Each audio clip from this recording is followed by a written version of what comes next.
If it is, anyway, we use only intravenous. You used to inject sometimes xylitol transcatheter? Sometimes. Some, but very rare, very rare. What the amount of xylitol you are allowed to inject in the catheter? What the amount? My advice should be to use only intravenous way, not... Why? Not necessary. It's not necessary. I mean, but we try to, once you inject 1 centimeter of xylitol, the patient feel immediate relief. Maximum 1 centimeter. Yeah, it's okay. You can do it. Yeah. If you want, not more than 1 centimeter. Not at all. 1 centimeter is okay. Yeah. أسامة، طيب احنا كراديولوجيست ساعات احنا بنبتدي to start البروسيدور من الأول إن احنا بندي انالجيسيك وانتي انفلاماتوري. هل ده معناه إن احنا ما نبتديش بانالجيسيك وانتي انفلاماتوري؟ Professor Bima, we ask the question is can we give routinely analgesic and anti-emetic or on demand?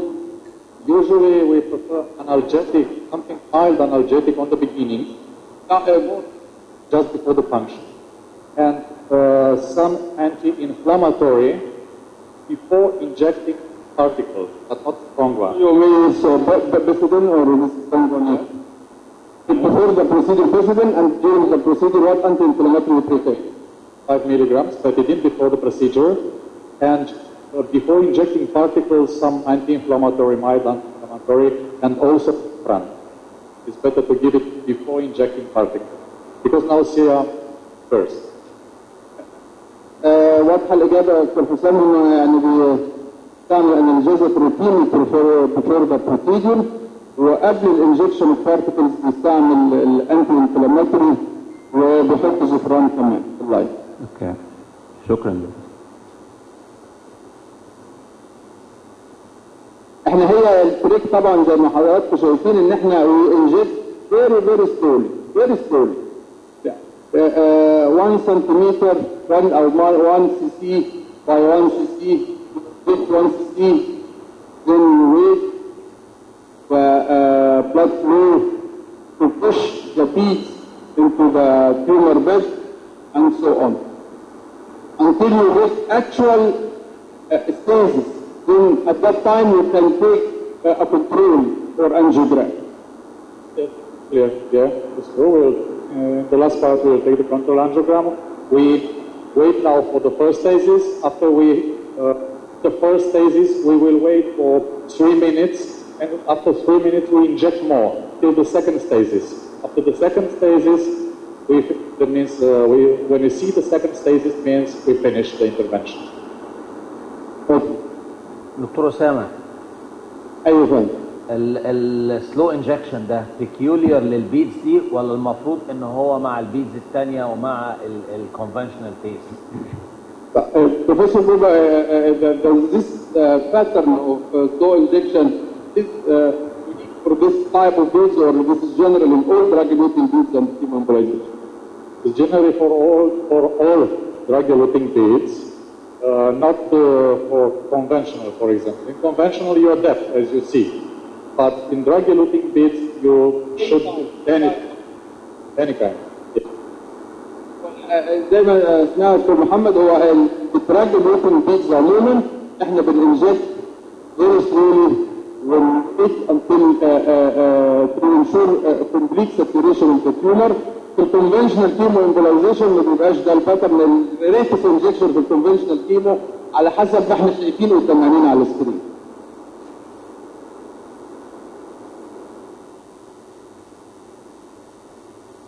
طبعا احنا البارتيكل سايز كل ما كان اصغر، كل ما زي ما قلنا كل ما قدرنا نوصل للتيومر بيت اكتر، كل ما كان السايز اكبر كل ما قفلنا التيومر بروكسيمالي، وكل ما كان فرصه التريتمنت اوف ذا تيومر اقل والريزيدوال والريكارنس اعلى.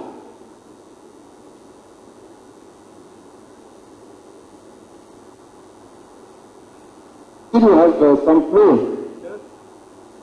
I think we are not in a hurry. يعني اللي بيعمل فريز لازم يبقى صبور جدا. Check very fast. In 2 minutes it will be a closure here.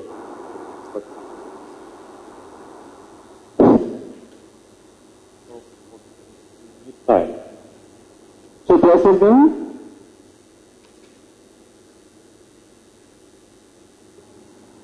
أسامة سعر الدراج دوت هل هو يعني زي أسعار البيتز التانية ولا هيبقى مختلف شوية؟ هل عندك فكرة هينزل مصر وهيبقى سعره كام؟ within the range يا دكتور حسام، within the range، كلهم نفس، كلهم comparable بالبرايس يعني. طيب وهو احنا بنستخدم 1 فايل ولا 2 فايل يعني الحالة لا 1 فايل. عندهم نوعين، في 2 ملم و 3 ملم. احنا هنا we using 2 ملم. The vial of 2 milliliter, it's enough for, let's say, tumor with diameter of 6 or maximum 7 centimeters. If there are more tumors or if there are large tumors, that means more than 8 or 9 centimeters, it is better to use a vial of 3 milliliters.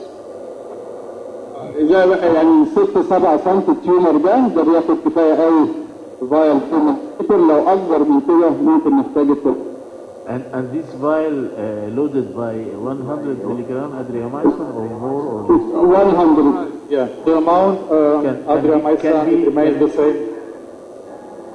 This, Yes, can be loaded by more than 100? Can the drug loaded by more than 100 adriamycin? it is the same, 100 adriamycin, but Not more. The question is not more. not more than 100. I mean, yes. No, sorry. We can inject 150 for 3 milliliters, you mean? Yeah. Milliliters, the maximum is 100. For 3 milliliters, maximum is 150. Okay.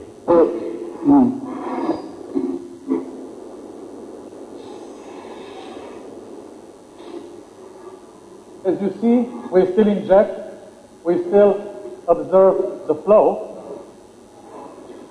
We still observe the flow here, so still the artery is patent. That means we did up to this moment a good job, and we already injected more than a half of the amount of the particles into the tumor bed. So we should wait more. Okay? We wait. Okay. And after that we again. بينجكت شويه وينتظر شويه. اللي شايف ان الطريقه دي في الحقن دي كروشال. We injected 3 parts already. From 20 we are now to 5. احنا حقنا 15 سي سي دلوقتي، باقي 5.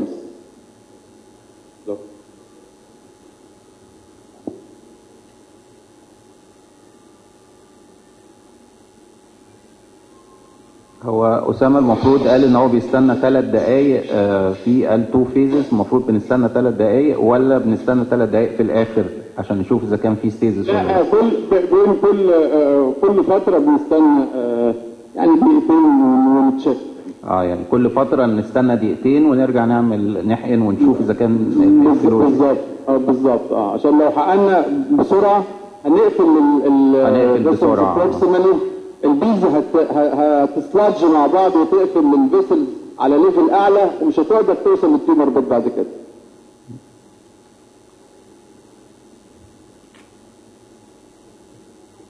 We still inject, but in this last part, because it's the last part of the injection, we must be very carefully to not embolize by reflow another branches. حسام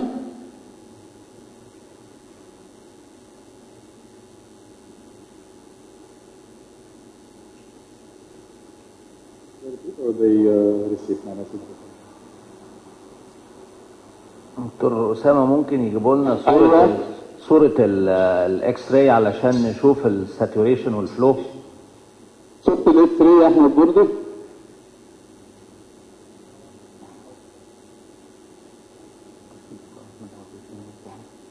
جاب الصورة الفريز، ممكن الصورة اللايت. لا هي كانت فريز يا دكتور احمد، هو بيقفل السكرين يعني هو بيحقن ويستنى شوية وبعدين تشيك. هي كانت فريز.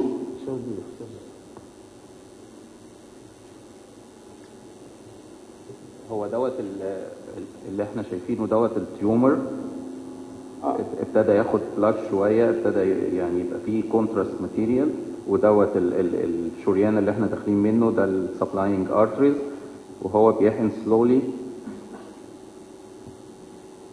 ده ابتدى التيومر ياخد The كونتراكشن. first stasis is very close. So this is the moment I would like to wait for 3 minutes. ده الستيجز اللي بان ده ان احنا بنحقن الصبغه الجزء الاسود ده ومش معدي بروكسيمالي، ده الفيرست ستيجز، يعني ابتدى يبقى فيه ستيجز. في الستيج دي المفروض نستنى دقيقتين ثلاثه. We injected already 16 milliliters from total amount of 20, and in this moment we obtain the first stasis. Now, so as I told you before, I will wait for 3 minutes, and after 6, I'm almost sure I can inject another at least 2 minutes. اوكي، يعني احنا حققنا 16 سي سي 20 وابتدى يحصل اللي هو الفيرست ستيج وابتدى في ستيجز. هيستنى 3 دقائق ونحاول نحن تاني، وهو يعني شايف ان هو هيقدر يحن حوالي 2-3 مللي كمان.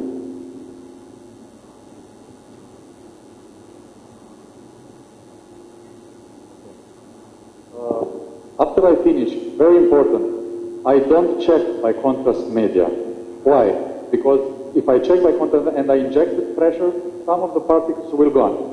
So I wanted to let them to make their work, because I'm very sure I don't need to check. I'm very sure I was in the point. It was a good point where I was. هو شايف دكتور حسام سمعنا وشرحنا؟ سامعك اتفضل. هو شايف مش عارف النقطة واضحة ولا لا، ان هو يعني وانس حصل الستيجز ده هو شايف ان يعني لو اللي ياخد كنترول بحقنة كونتراست قوية ده مش صح، لان هو هياخد البيتز في حتة تانية.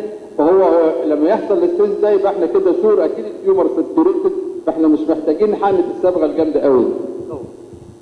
This kind of check is common for the conventional THC when we inject lipiodol in addition with doxorubicin. You mean the forcible injection? Yes, you take the in that case it's conventional chemo. Okay, we can chemo. You can do this, but this is not a common thing. You mean dealing with the drug eluting with different attitudes? Yes, there are some different attitudes that are clear. This is one of this. You don't need to check. You know certainly the stasis because you saw stasis. You don't need to inject with contrast material after you deliver the particles just to see what you saw before. اوكي. يعني هو احنا الحقنه الجامده دي مش هتضيف جديد، هتطلع البارتكلز بره. ده اللي احنا بنعمله في الكونفنشنال كيمو. المفروض في الدراج اليوتنج بيت ما ناخدش الحقنه الجامده، لان احنا شفنا الستيجز يبقى اكيد التيومر ساتوريت. So let's see now how it is the artery after a few minutes. You see, I can still inject there. But anyway, the stasis is very close. I'm almost sure I will inject all the amount. ابتدى يحصل ستيزس ان الكونتراست ماتيريال ابتدت تبقى يحصل ستيزس في الفيسلز نفسه، فهو كل ما بيحصل ستيزس بيحاول يستنى شويه على اساس ان هو يدي فرصه ان البيتس تخش جوه على قد ما يقدر يعني. This is the last deliver of the particles. As you can see here, we are finishing the amount of particles. I inject very slowly, but I am very satisfied because I could inject all this continuous stages I see here. It's good, very good. Yes, you can see. But I want to inject even the last particle from the syringe. Okay, I finished. After that, I will pull out the microcatheter. You can stop it. You can stop the system. Okay. And now, I simply pull out the microcatheter and I check this catheter.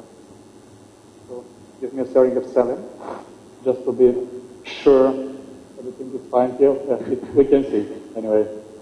Yes, this is very good. وشلنا المايكرو كاستر وهتشيك بالمادر كاستر، ياخد حقنا دلوقتي بالمادر كاستر.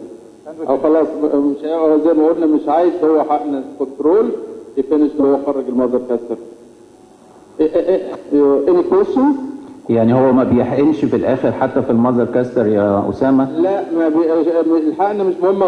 احنا شفنا الستيزس قدام عينينا، التيومر ساتوريتد وفي ستيزس ما بيعديش، فهو شايف ان الحقنه دي ما بقاش ليها معنى. The patient, I think, is fine. Does he complain about anything? No complain. The patient is very fine. Okay. So that's it. We finished. Okay, thank you. Any question? ثواني يا أستاذ. What are the steps that we have to do to monitor the patient after the procedure?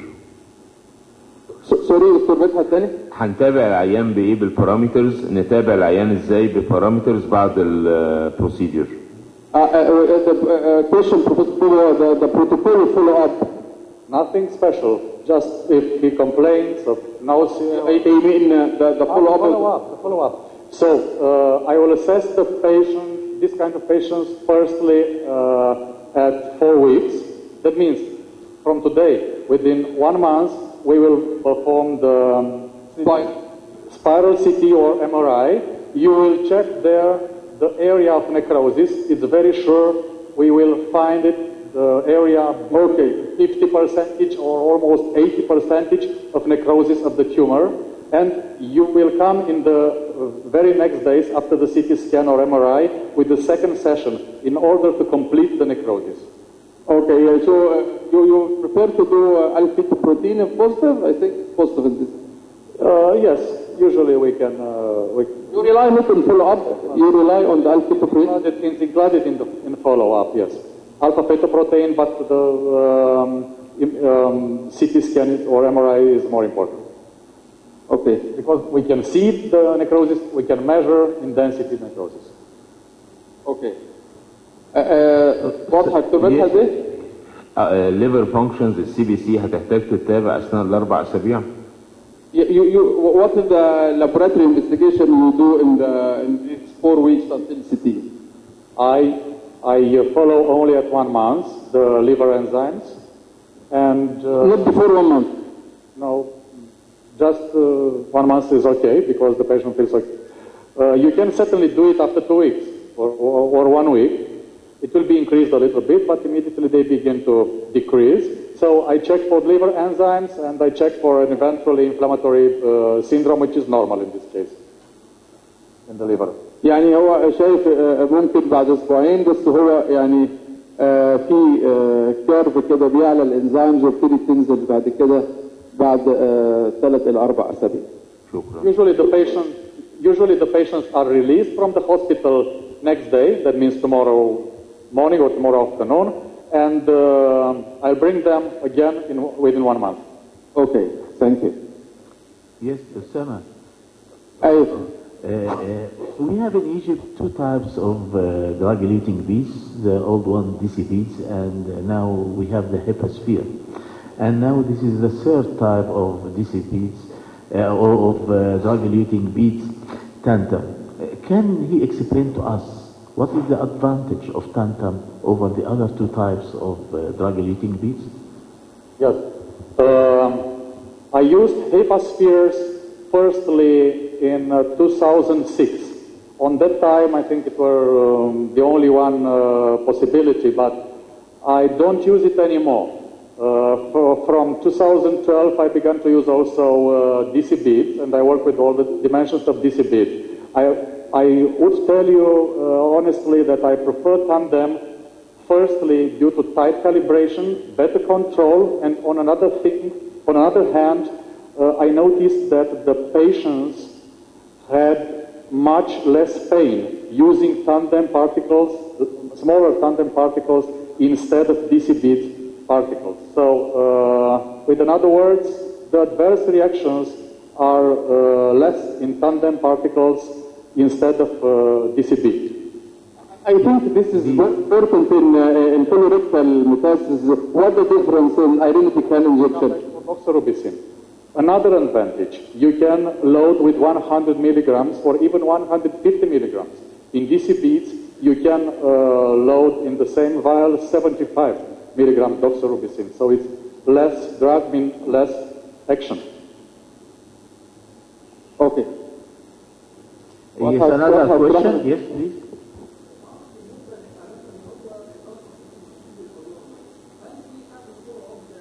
تعال دقيقة واحدة بس.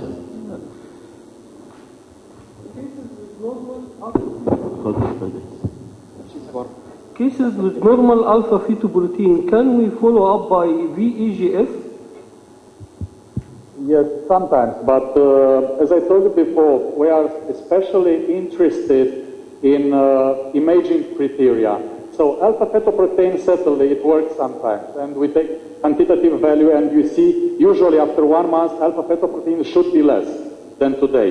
But anyway, we don't accord so much importance to alpha-fetoprotein in comparison with the evaluation made by us on CT scan on MRI. There is the most important thing, because we can assess the necrosis, I mean the result, and we know exactly how we deal for the second session. Okay.